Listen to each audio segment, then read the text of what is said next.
جو لوگ کافر ہوئے اور کفر ہی کی حالت میں مر گئے، وہ اگر نجات حاصل کرنی چاہیں اور بدلے میں زمین بھر سونا دیں تو ہرگز قبول نہیں کیا جائے گا۔ ان لوگوں کو دکھ دینے والا عذاب ہوگا اور ان کا کوئی مددگار نہیں ہوگا۔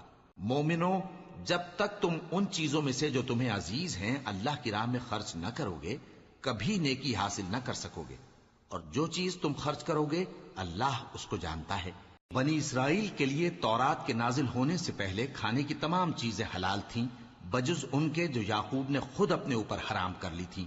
کہہ دو کہ اگر سچے ہو تو تورات لاؤ اور اسے پڑھو، یعنی دلیل پیش کرو۔ اب جو اس کے بعد بھی اللہ پر جھوٹے افطرا کریں تو ایسے لوگ ہی بے انصاف ہیں۔